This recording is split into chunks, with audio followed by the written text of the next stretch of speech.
వదంతులు వ్యాప్తి చేసే వారిపై కఠిన చర్యలు తీసుకుంటామని ఈస్ట్ జోన్ డీసీపీ రూపేష్ అన్నారు.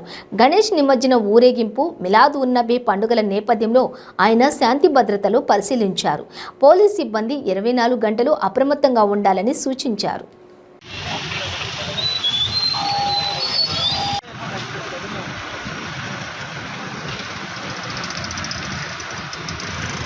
రేపు మిలాద్ నబీ మరియు గణేష్ నిమజ్జనం లాస్ట్ రోజు కాబట్టి రెండు ఒకే రోజు వస్తున్నాయి. సో దీని సందర్భంలో ఈరోజు నైట్ కొంతమంది పిల్లలు, యువకులు అందరూ కూడా ఈ రోడ్ల మీదకి రావడానికి ప్రయత్నించడం జరిగింది. సో వాళ్ళకి సర్ది చెప్పి మళ్ళీ వాళ్ళ ఇంటికి పంపించడం జరిగింది.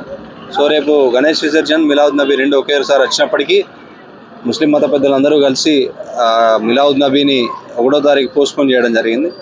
సో ప్రజలందరికీ ఒకటే విజ్ఞప్తి, రేపు ఎవరు కూడా రోడ్ల మీదకి రాకుండా 1వ తారీఖు ఏదైతే ర్యాలీ తీస్తున్నారో ఆ రోజు ర్యాలీ తీయాలని కోరుతున్నాము. అన్నెసరిగా బయటకు వచ్చినప్పుడు పోలీసులు వాళ్ళని చేజ్ చేయడం కానీ ఆపడం కానీ చేస్తే అన్నెసరి యాక్సిడెంట్లు అయ్యే ఛాన్స్ ఉంటుంది, ఏదైనా గొడవలు జరిగే ఆస్కారం కూడా ఉంటుంది.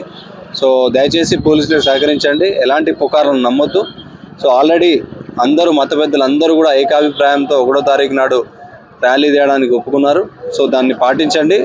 రేపు గణేష్ విసర్జనలో కూడా ఎలాంటి అవాంఛనీయ సంఘటనలు జరగకుండా పోలీసు వారు కూడా దాదాపు 2500 మంది పోలీసులతో సౌత్ ఈస్ట్ జోన్లో బందోబస్తు ఏర్పాటు చేయడం జరిగింది. అయినప్పటికీ ఈరోజు కంటిన్యూస్గా నెక్స్ట్ 48 అవర్స్ కూడా పెట్రోలింగ్ చేయడం జరుగుతూ ఉంటుంది. ఎక్కడైతే అనుమానితులు ఉండే వాళ్ళను అదుపులోకి తీసుకొని వాళ్ళని ప్రశ్నించడం జరుగుతుంది. అలాగే ఈ సందర్భంలో ఎలాంటి పుకార్లను కూడా ఎవరు నమ్మొద్దని రిక్వెస్ట్ చేస్తున్నాము. ఏదైనా పుకార్లు సోషల్ మీడియాలో వ్యాపింపజేసినా కూడా మీ మీద యాక్షన్ తీసుకోగలుగుతాం.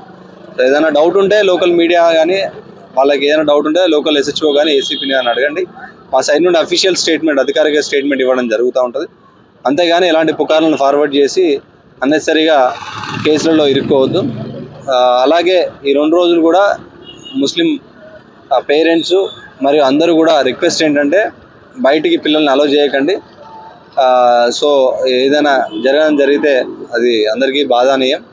సో దయచేసి కోఆపరేట్ చేయండి, మేము కూడా అందరికీ కోఆపరేట్ చేస్తాం. Thank you.